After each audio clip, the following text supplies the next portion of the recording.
How's the Shabbos in the real woods? Rare. Well, Shabbos there every week, but it's I mean, your Shabbos. that part's rare. It wasn't quite the same without you here. So. I'm sure you still had fun. I hope you still had fun. Huh? I hope you still had fun. Well, we still had some meat. Good. Oh, by the way, you did receive my message, right? I did, but I already had done the. Right. I don't care about advertising. What were the miracles? I'm not telling you. Okay, fair enough. As long as you're thinking Hashem, that's the most important. Yeah.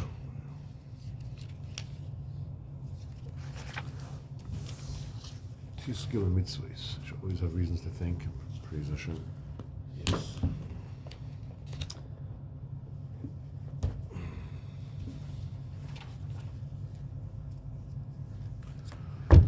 Good Chodesh.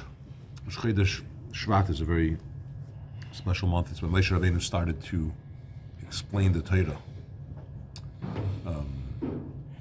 Really translate it into all the languages. 37 days, right? Yeah. All right, first to 7.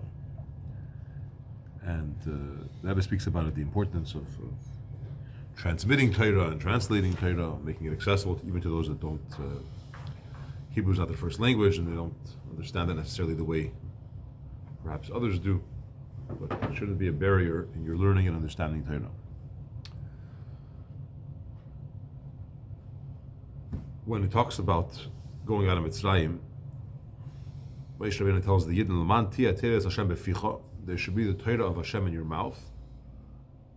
Ki biyadcha zaka yitziacha Hashem in Mitzrayim, because with His strong arm, the strong hand, Hashem has taken you out of Egypt. So there's this connection between learning Torah and why should it be in your mouth, meaning constantly. That's what you talk about. That's what you're into. That's what you're living with, because Hashem took you out of Mitzrayim.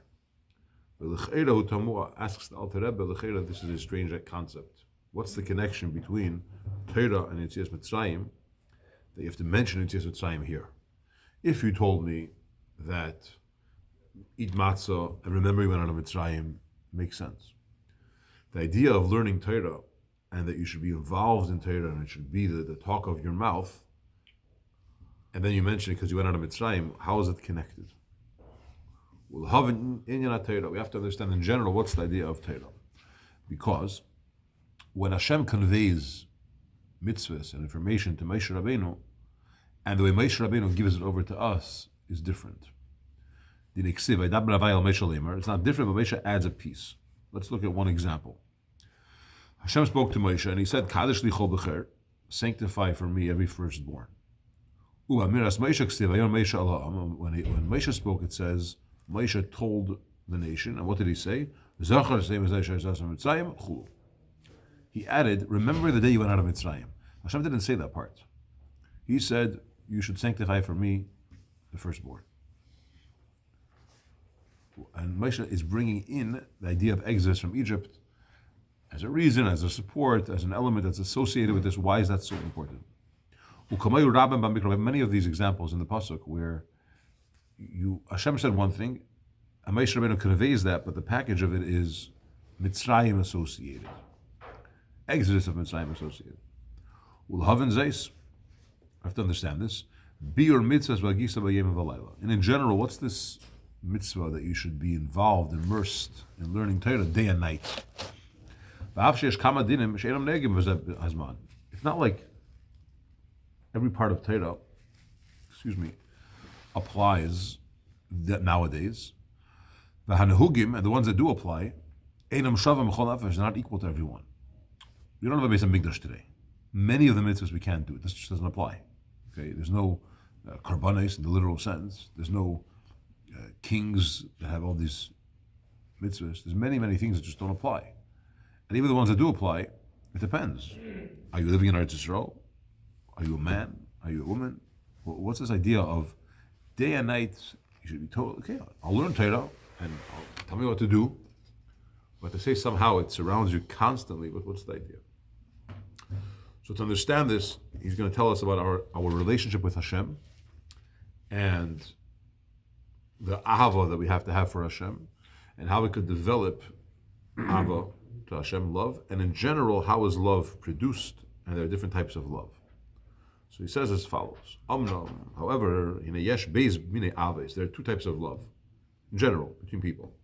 Yesh ava shenimshal lemayim. You have one type of love which is compared to water, and water is there's a pasuk that says mayim rabim leyichlu lechabes es ava.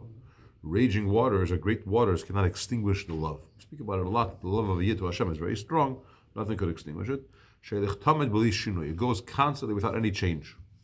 V'teisefes, and no addition, v'gras, klal, and no diminishing at all. It's constant, predictable. Nothing's going to change it. Kitmel shulshan, it was yesterday and the day before yesterday. Kime'oz gamata. Just like then, kenata, similarly now. That's one type of love. It's consistent, it's constant, and it's always there. It's not going to change. This is the ava that we have for Hashem, and everything is great. That's called the ava of water. The yesh ava, you have another type of ava, which is compared to fire. Like it says, her flame is a flame of fire. This ava is a fire love. It's not the one that is today and yesterday and the day before. It's exactly the same, and this is the feeling. This parent to a child, siblings. For the most part, it's a consistent feeling. They're connected. There's a love there. It's a blood relation, and it does its thing. The second type of love is a fire. It's up and down, and it's raging in this direction, and it's stronger, and it's hotter, and it's less, and it's more. It's unpredictable almost. You don't know exactly where it's going. There's the highs and the lows, the ups and the downs. It's constantly, on the one hand, it's running towards, but it's going to get burnt. You got to leave some space. You can't. Certain things that can't be done. You got to pull back, but then you miss the connection, so you pull more. It's back and forth, back and forth. That's the love of fire. So these two types of loves, he says, they both come from the same place, which is the daya of the person, the knowledge, the intellect, the mind of a person. From there come these two types of love.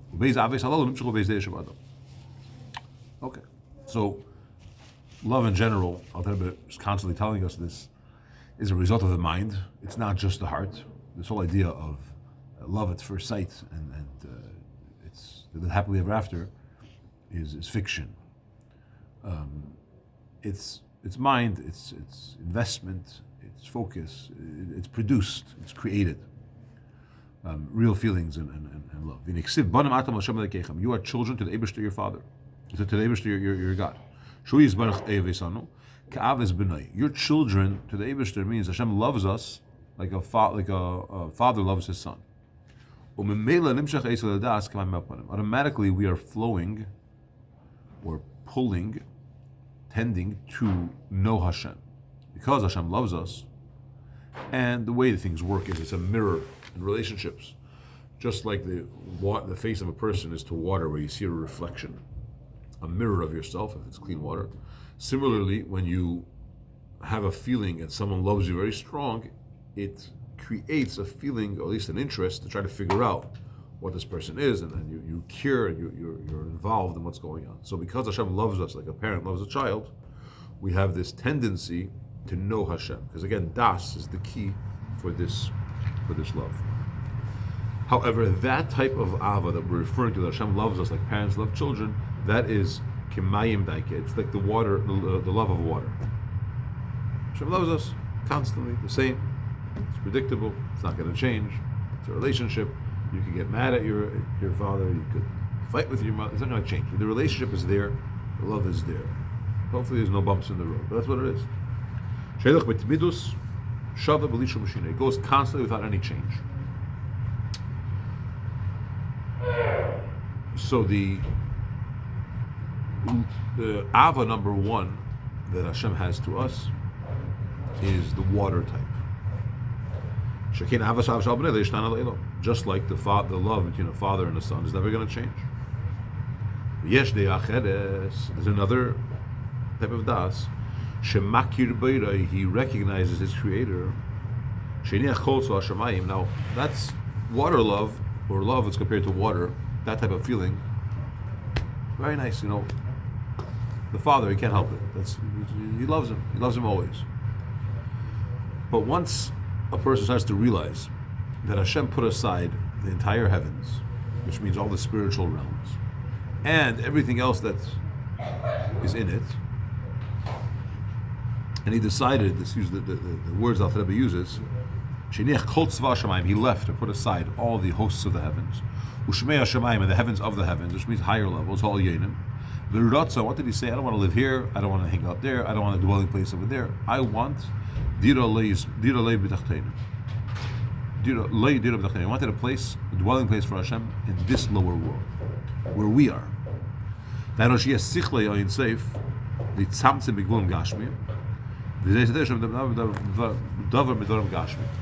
says, you know what I want? I want to take the whole seichel, so to speak, Hashem's intellect, whatever that means, and I want to be mitzamtzim it, condense it, and contract it into physical things, and bring it into this world. And that's what Torah is. Torah, this idea that you take a physical piece of leather, which comes from an animal, required a lot of simtsumim, contracting and let's just say filtering out, not literally, but in a sense, Hashem's intellect, which is what Torah is, and now, specifically in the physical world, Hashem could dwell. Up there is no tzitzis. There's no wool. You don't wear any clothes. You have four corners, not four corners. It doesn't exist.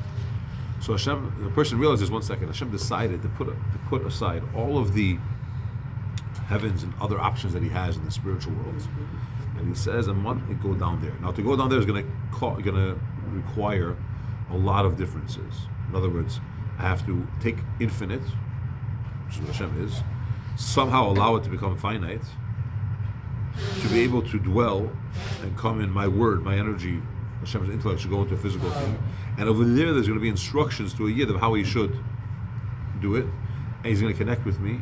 That whole process is, why did Hashem do it? Because he loves me. He wants to give me the opportunity to connect with him, even though we're finite beings and we're creations and so on and so forth. So that develops, a person realizes Hashem loves me. That's the fire type of love. It's not a natural thing. Okay, he created you as your father. That's what it is. Excuse me.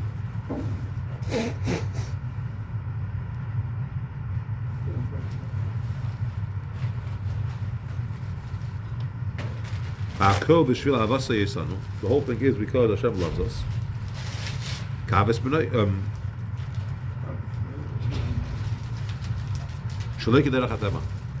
And therefore he's loving us not in the way or by the rules of nature.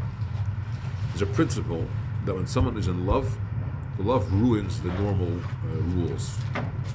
So, Avram Avinu, for example, he was a man that had a lot of servants, a lot of slaves, a manager. He doesn't saddle his own donkey. He doesn't do it. But when Hashem told him to go to Kedes Yitzchak, he was so in love with this opportunity to do the mitzvah for Hashem, he saddled a donkey himself. You have other examples of this where the norm is X, but because you're so in love, all of a sudden all the rules are by the way you do it yourself. According to the rules, or according to nature, why does infinite come down here? At best, it will be in the higher worlds. But because Hashem loves us, he says, no, I'm going all the way in. That feeling, when a Yid realizes that through thinking about what Hashem did for us, and specifically in these lower worlds, that causes a love from us to Hashem. And this type of love is a fire love. It's not one that's constant and always the same. It goes closer and further and up and down. Passion.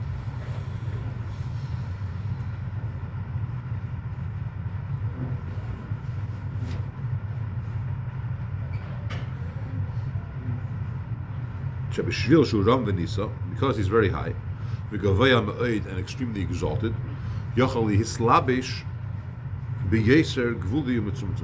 enclose himself in more limited and more contracted. These are the reasons of the mitzvahs, which are the desires of Hashem. His skull was not revealed. And by the way, all you get is the technical instructions. The reason behind it, because it comes from such a high place, it can't be revealed. Mashiach will come, it'll be revealed. It just shows you that what Hashem did here with the mitzvahs is they took infinite, his own seichel, and brought it down. Why? Because he loves us, he wanted it to be here. In Eishes Chayil, there's a term praising the woman of valor, that her husband is known in the gates. That he's sitting with the elders of the land, which basically means the statesmen. And the praise and the thanks is to the wife that this is happening. But on a deeper level, what it means, Noida means knowing. He's known in the gates. The fact that you could know Hashem is because Shivtayim Ziknaret, he's sitting with the elders. He's sitting means settling down. Because Hashem is coming down into this world in Aretz, therefore we could know him on some level and have a connection to Hashem. Because of his sitting, which means the person sits down, he lowers himself. Because Hashem is lowering himself and going down the Shtalshlus with the elders of the land. Elders means, the Mishnah says, Zakin Zeshakana Chachma. The Pasuk says, you should honor an older person. And older doesn't just mean age, but it means a person that acquired knowledge. Zakin is kana, acquired. So it means through Chachma, which is the idea of Zakin, is Hashem dwells there. This is what a person should take to his heart. As a result of this, a person pays attention and he's awakened with a tremendous love. This love, all he wants is Hashem. What happens is, I don't want the worldly, material options that exist, because what I want is the Eibishter.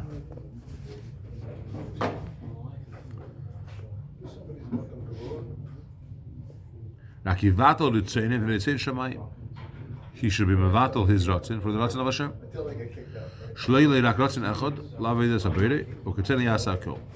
He should have only one desire to serve Hashem, and what Hashem wants, he'll do, and because seichel comes after ratzin. Once a person realizes that Hashem put aside everything for me, meaning for this world, and brought into godliness in here, I want to connect with him. And if I want to connect with him, the desire gets so strong that now my mind says, don't go for anything else. Your stuff, so to speak, the worldly options, I'm not interested in them. Because seichel follows desire. Now, you could develop desire through seichel, through his bladerness, but generally speaking, if you look at the levels, I want something is deeper than seichel. Sometimes a person wants a particular thing, and it's irrational. It doesn't make sense. I can't explain it to you. Why I want it.